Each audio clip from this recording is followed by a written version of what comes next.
All right, you guys, we're back. It's Mr. Aaron from the House of Aaron, and let's see. Hey, it's Black History Month, so say it loud. Black and proud. Say it loud. Black and proud.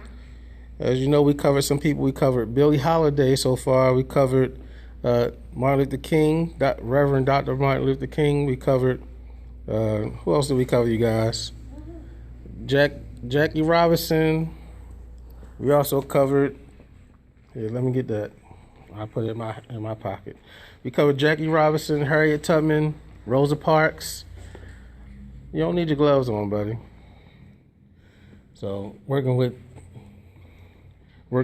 children, many people will probably know that I guess youth acting will probably be tough as it is working with children actors because of their personality. Stand up, please. Stand up. So I need these guys to do a little bit of review. Oh, stand up, and let's see if we could get them on board. So let's show them again. Come on, tell me about Dr. King. He had a what? Dream. He had a dream that all people would be Eagle. So all people are equal. That's what he wanted, right? Yeah.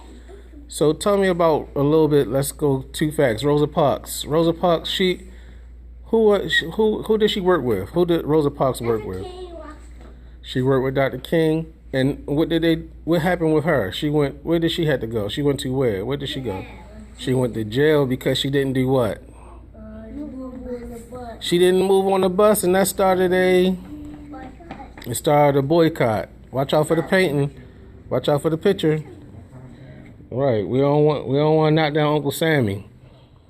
So who else we talk about? We talk about Jackie Robinson. He was the first African American inside the. Do you guys remember what he was in? Yeah. What was he in? A baseball. The Baseball Hall of Fame. Right. He wasn't really the first African American professional baseball player because most of them passed themselves off as being Spanish, right? Yeah. Well, now tell me about Harriet Tubman. Harriet Tubman was the second people escaped.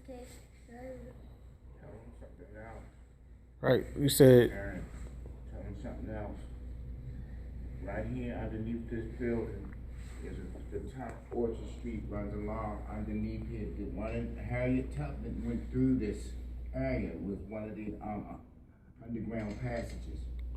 So this building that we're standing in right now, the Arena Playhouse, this is actually one of the passages that Harriet Tubman used on the Underground Railroad. Because what did Harriet Tubman help free other slaves, right? Yeah. About how many you think that she helped? 0 slaves. More than 0 slaves. A whole bunch of zeros, like more than 100, right? Yeah. Way more than 100. She did it time and time again. And we're here at the Arena Playhouse. See? Arena Players Inc. Please stand up, buddy. So let's talk about who's in the picture right now. So we're gonna talk about, turn around, look at the picture right here, you guys. So we covered Harriet Tubman, Rosa Parks, Jackie Robinson, Martin Luther King. We covered all those people, right? Look at the picture, Amir. So we covered all those people. Now in the picture we have, this is Samuel H. Wilson Jr.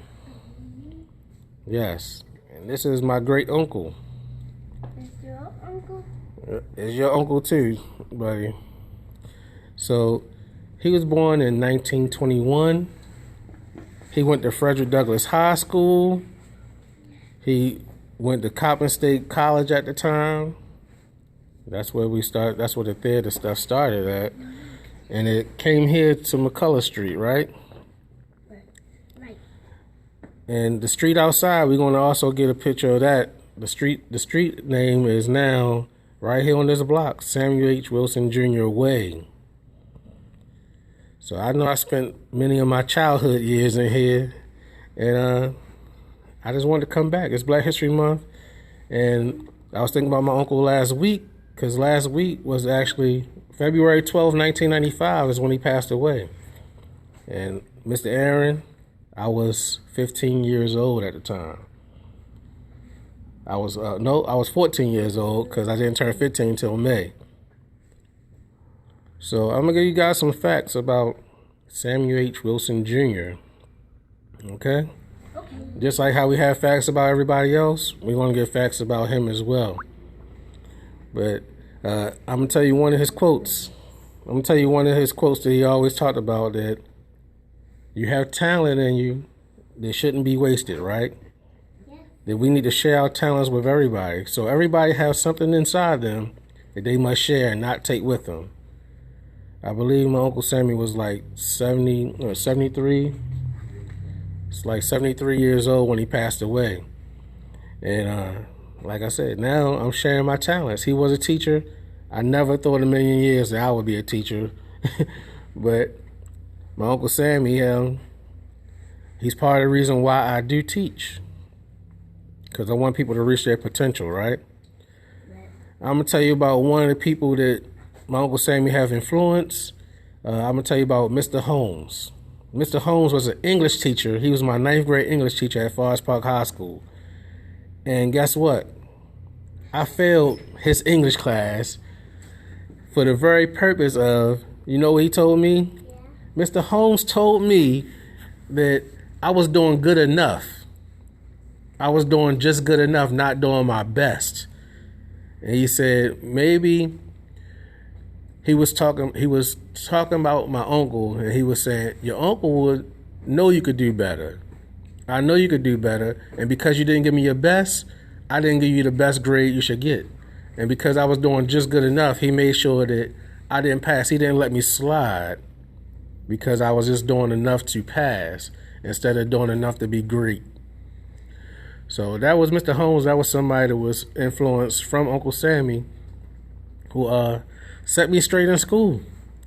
So after 9th grade year, and 9th grade years when most people do drop out of high school, after my 9th grade year, after failing 9th grade English, I went on to stay on the honor roll until I graduated from high school and eventually made my way to college and graduated college on the Dean's List. All because of, I hear Mr. Holmes going back and forth talking about what my uncle would expect of me as a student.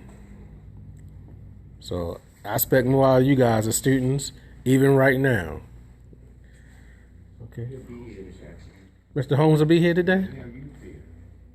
Oh my goodness. And Ms. Orange too? You hung up the phone before I could tell you that it would have been better for you to bring them here for the youth fair. What time does that start? Because they're going to be going home by then.